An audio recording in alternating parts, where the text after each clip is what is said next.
Bible is full of stories that we all know and love. But how well do we know them? The answer might surprise you. The Bible you thought you knew is going to dive deep into the exquisite details of the biblical stories that make them fascinating and transforming. In last week's podcast, we dealt with the story of Esther and Mordecai as it is recounted in the little book of Esther. This week and next week, we will conclude that story. Remember that Ahaseurus, or as I'm calling him in his Hebrew, Ahasuerus, had put on a huge state banquet, on which occasion his queen Vashti managed to embarrass him by refusing to appear with him. This led the king to find a suitable substitute for Vashti. Due to her incredible beauty, Esther was chosen as the new queen. So far in the story, Esther has kept her identity as a Jew secret. Her cousin, Mordecai, had insisted that she keep mum about that. After all, they were descended from Israelites or Jews. Unfortunately, Mordecai had not kept his identity under wraps. He allowed people to know that he was Jewish. That turned out to have serious consequences.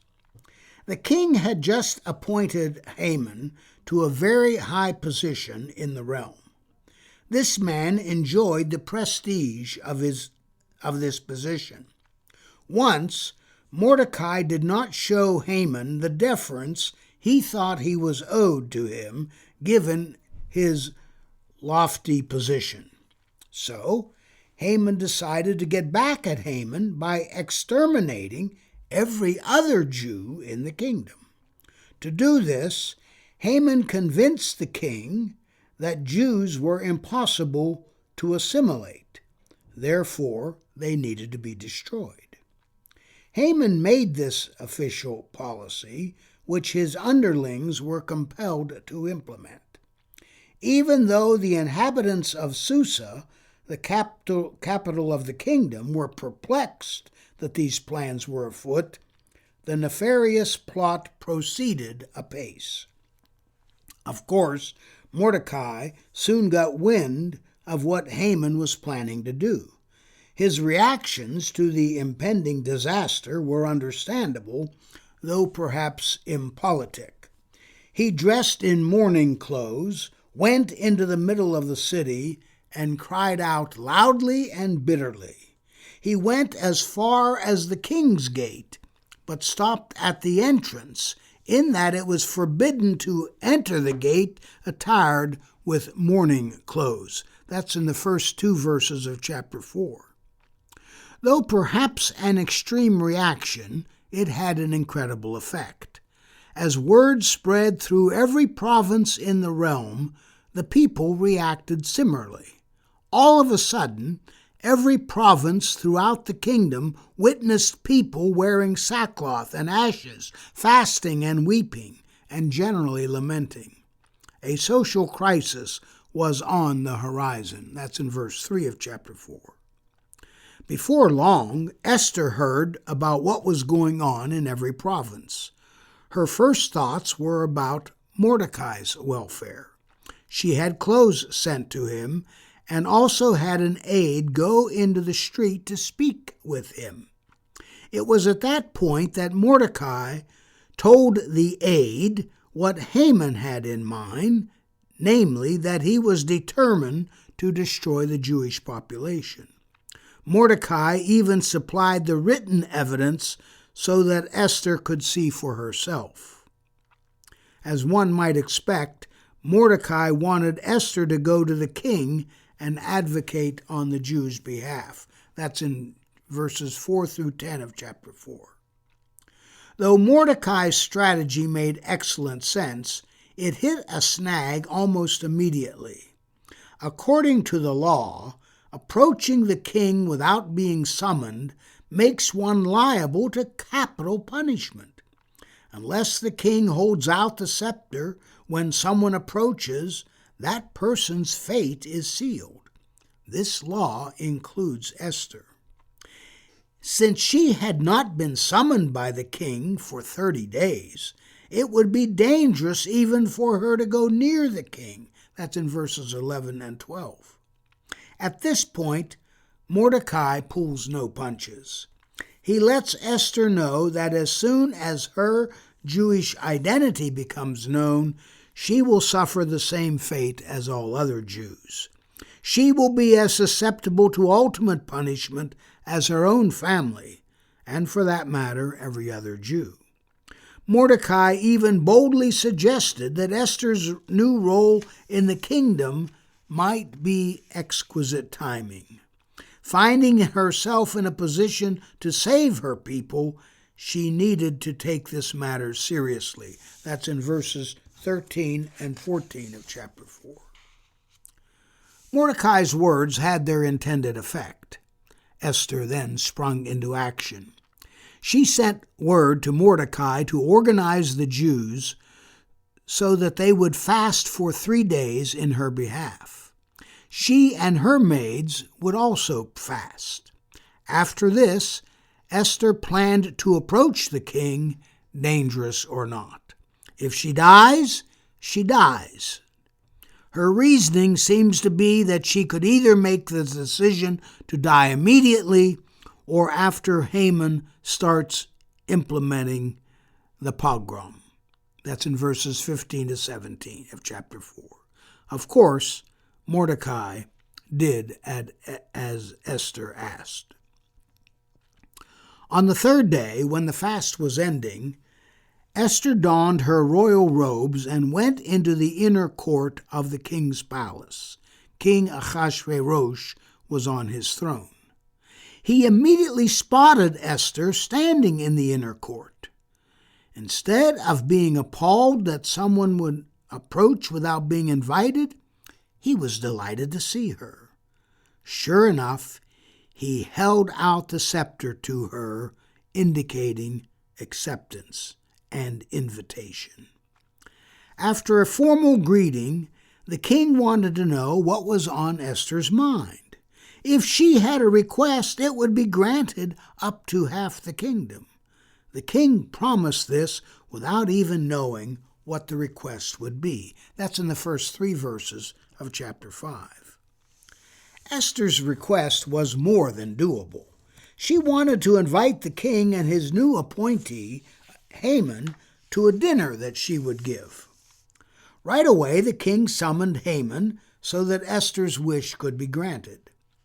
As the dinner progressed, they were drinking wine.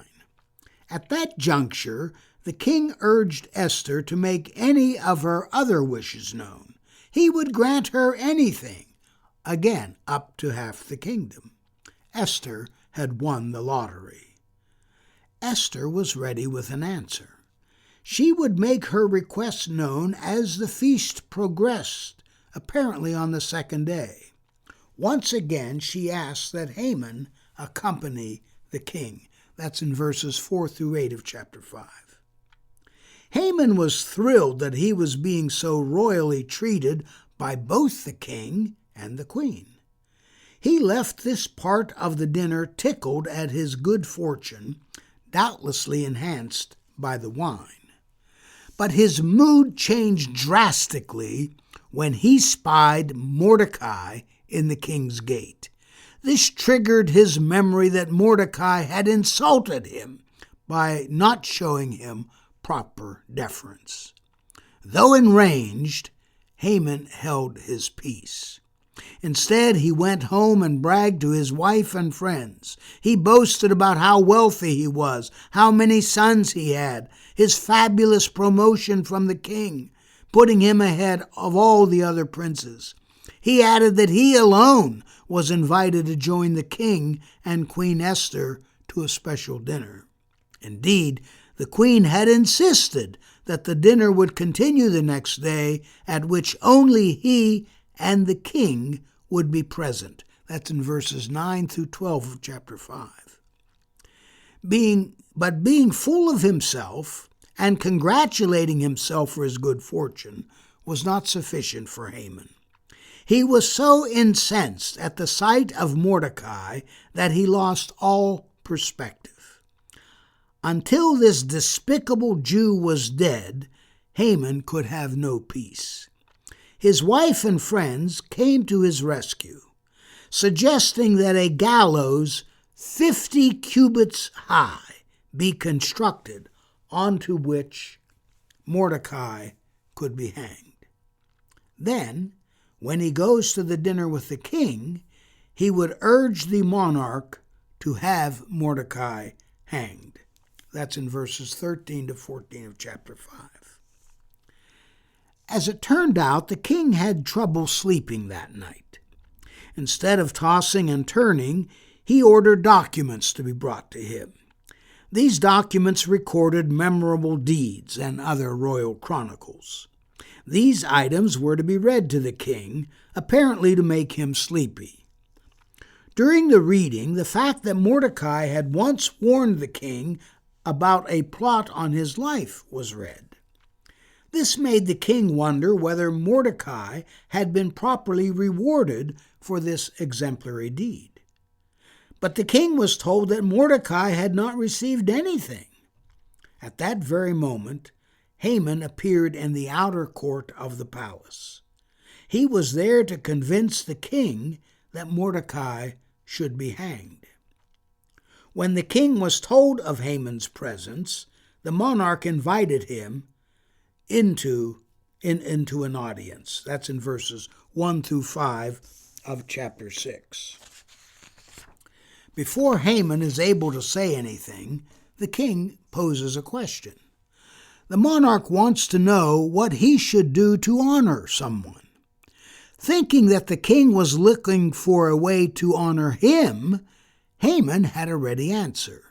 He advised the king to let the honoree wear royal robes typically reserved for the king, let him ride on the royal horse, let him wear the royal crown, and subsequently parade him in the square of the city with the proclamation, "This is how to treat someone whom the king wants to honor." That's in verses 6 through 9 of chapter 6. The good news is that the king took Haman's advice. The bad news is that the king had someone else in mind to honor. To his amazement, Haman was given orders by the king to honor none other than Mordecai the Jew in the very manner which Haman had suggested. That's in verses 10 and 11 of chapter 6. To say this was a revolting development to Haman would be an understatement. In the meantime, Mordecai returned to the king's gate, while Haman went home mourning with his head covered. His wife, friends, and sages did not bring Haman much comfort. When they realized what had happened, they opined that, instead of besting Mordecai and the Jews, he had been soundly beaten. While this commiserating was going on, aides came to escort Haman back to the dinner that Esther had prepared. That's in verses 12 to 14 of chapter 6. While at this continuing feast, the king once again asked Esther what her request might be. She replied that she wanted her own life and that of her people, the Jews, to be spared. She could understand selling them off as slaves, but they were slated for annihilation. The king was astonished at this news, even though he seems to have known it from before, and wanted to know who was responsible for this plan. Esther fingered the foe and enemy who had done this, namely Haman. This news enraged the king, and the king's response terrified Haman. That's in the first 6 verses of chapter 7. He went into his garden, perhaps to think about the next course of action. As for Haman, he stayed in the room with Esther. He was about to beg for his life. He realized that the king would have no choice but to deal harshly with him. The king returned from the garden at the very moment when Haman was falling on the couch on which Esther was sitting. The king saw this as an attack on the queen, not an effort to beg for mercy. Almost immediately, an aide informed the king about the very tall gallows Haman had constructed for Mordecai. The king wasted no time in giving orders that Haman was to be hanged instead on that same gallows. Once that was done, the king's anger abated. That's in verses 7 through 16 of chapter 7. Haman was hoisted on his own petard, as the saying goes. We will conclude the story of Mordecai and Esther in the next week's podcasts. For now, let me encourage you to go to my website, faspina.com. Let me know what your email is, so I'll have a way to contact you. And if you have a question that you would like me to answer in a Q&A session, email me at fspina106@gmail.com. I want to thank you so very much for listening to The Bible You Thought You Knew. I have a question for you. Do you have a question or topic that you'd like me to cover on the podcast? If so, all you need to do is head over to Apple Podcasts and do two simple things. One, leave a rating and review telling me what you think of the podcast. Two, in that review, ask anything you want related to the Bible. That's all you have to do. Then, listen in to hear your question answered on a future episode. Join us next time on The Bible You Thought You Knew when we discuss Jesus' personal Bible. God bless.